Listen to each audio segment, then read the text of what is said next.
terkait peta konsep untuk thalassemia. Untuk yang pertama pada peta masalahnya yaitu Taufik, bayi laki-laki dengan keluhan utamanya yaitu pucat, untuk riwayat sekarangnya yaitu lemah dan tampak warna kekuningan. Tidak ada riwayat pendarahan, bayi pucat 2 bulan yang lalu dan nafsu makannya yang buruk. Untuk riwayat penyakit ini yaitu kalau 3 tahun dalam menurut riwayat keluarganya yaitu kalau laki-lakinya 3 tahun dalam sehat, penyakit yang serupa dalam keluarga yang tidak diketahui. Untuk keterangannya Taufik 2 dari 2 bersaudara, lahir spontan tanpa asfiksia, lahir cukup bulan. Penurunan fisiknya yaitu nadi 144 kali per menit, darahnya 90/60, RL-nya 50 kali per menit, suhu badannya normal. Untuk BB-nya 5,5 kg, PB-nya itu 58 cm, kulit mukosa membran tampak pucat dan agak kuningan, auskultasi, dada terdengar bising sistolik pada seluruh perikardium, abdomen setelah teraba pembesaran, hepar 4 cm, bawah arkus costa kanan, konsentrasi keras dan permukaan rata, pembesaran limfa 5 cm di bawah arkus costa kiri, limfadenopati tidak ditemukan. Untuk pemeriksaan laboratoriumnya yaitu RBC 2,4 kali 10⁻12, HB-nya 4,6 gram, HCT-nya 13,6%, MCV-nya 58 gram, MCH-nya 22 Bg, MCHC-nya yaitu 27 gram, RDW-nya 15%, PLD-nya 215. Untuk hitungnya itu 49%, jenisnya apa? Leukositnya 1%, basofil 2%, eosinofil 3%, monosit.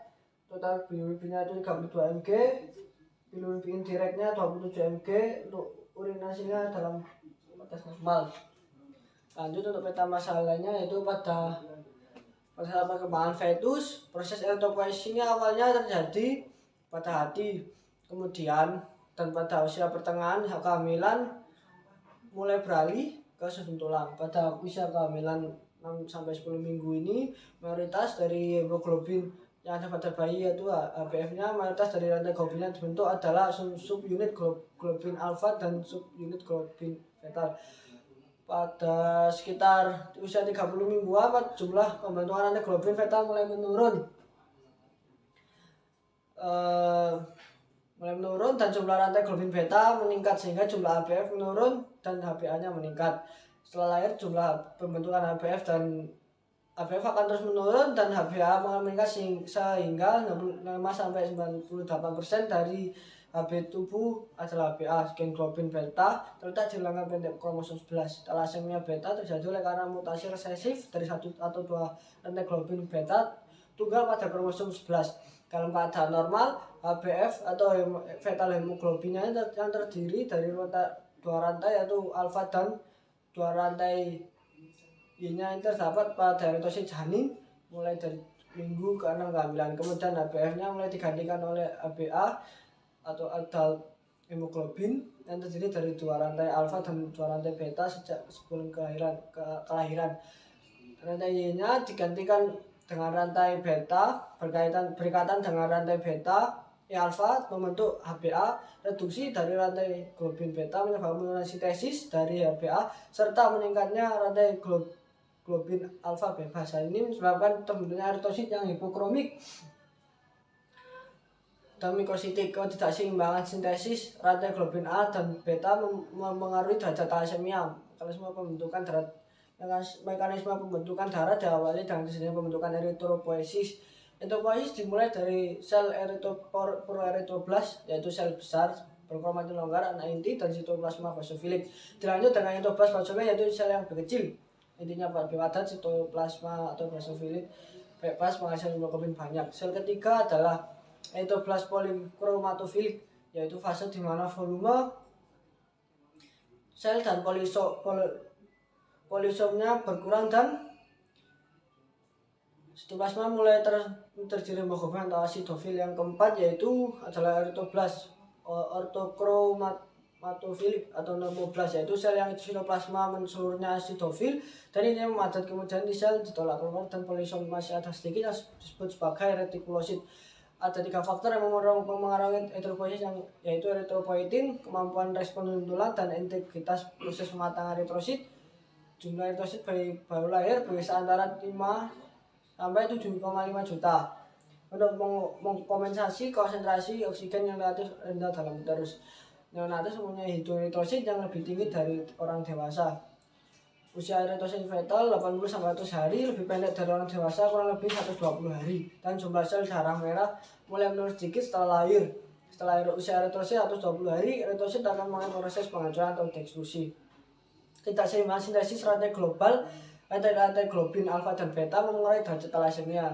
Presipitat yang terbentuk dari akumulasi rantai alfa membentuk badan inklusi pada eritrosit, menyebabkan kerusakan membran eritrosit setelah destruksi di eritroblas yang sedang berkembang di susun tulang. Kerusakan membran menyebabkan imunoglobulin dan komplement berkaitan dengan membran berisinya pada markofag untuk menyingkirkan prekursor eritroid dan eritrosit yang rusak. Sel retikuloendotelial menyingkirkan eritrosit abnormal dari limfa hati dan susun tulang sebelum masa hidupnya berakhir, sehingga tercipta keadaan anemia hemolitik. Eritropoiesis yang tidak efektif setelah hemolisis ini adalah tanda utama dari thalassemia beta. Eritrosit masih dapat mempertahankan produksi rantai Y dan di mana rantai Y mampu berkaitan dengan rantai alfa bebas yang berlebihan membentuk ABF karena pengikatan tersebut kadar rantai alfa bebas turun sehingga mengurangi gejala penyakit dan menyediakan hemoglobin tambahan yang mampu mengikat oksigen. Namun kenaikan kadar ABF ini juga berakibat meningkatnya afinitas oksigen yang mengakibatkan terjadinya hipoksia. Keadaan anemia beserta hipoksia menstimulasi produksi eritropoietin. Eritropoietin merupakan sitokin yang menginduksi eritropoiesis, menghambat apoptosis dan mengizinkan sel progenitor eritroid berproliferasi. Eritropoiesis yang tidak efektif meningkat menyebabkan perluasan dan deformitas tulang. Pada pasien yang tidak rutin menjalani transfusi, terjadi peningkatan eritropoiesis lebih dari normal. Akibatnya jadi hiperplasia, susun tulang 15-30 kali normal dengan manifestasi berupa fases thalassemia. Penipisan korteks pada banyak tulang dengan kecenderungan terjadinya fraktur dan penonjolan tulang tengkorak dengan penampakan rambut berdiri atau hair on end pada sinar fotosinar X. Fases thalassemia atau disebut fases Colli khas pada thalassemia akibat pembesaran tulang tengkorak dan tulang wajah dengan bentuk muka mongoloid. Pembesaran abdomen akibat pembesaran hati dan limfa terjadi karena destruksi eritrosit yang berlebihan dan hemopoiesis ekstramedular. Hemolisis ini juga mengakibatkan eritropoiesis yang tidak efektif, menghambat produksi hepsidin oleh hati. Hepsidin bertugas mengabsorpsi besi dan pelepasan besi dari makrofag serta hepatosit. Maka pada thalassemia beta terjadi peningkatan absorpsi besi setelah pelepasan besi dari makrofag, berakibat penumpukan besi pada sirkulasi dan kemudian pada organ-organ besi disimpan dalam jaringan dalam bentuk feritrin yang kemudian terdegradasi menjadi hemosiderin, sehingga pada thalassemia beta kadar feritrin serta hemosiderin meningkat. Mulainya gejala klinis thalassemia beta mayor terjadi berangsur-angsur pada umur 16-12 bulan. Bayi tampak pucat, irritabel, anoreksia, demam, dan adanya pembesaran abdomen. Anemia berat menjadi nyata 3-6 bulan setelah lahir pada sintesis rantai Y tidak digantikan oleh sintesis rantai beta. Pada pemeriksaan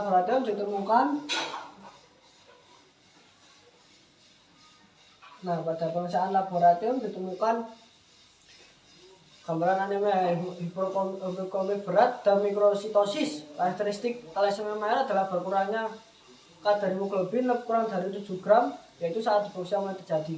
Morfologi eritrosit abnormal dengan banyak mikrosit, poikilosit bizar, redox sel, dan sel target. Rendahnya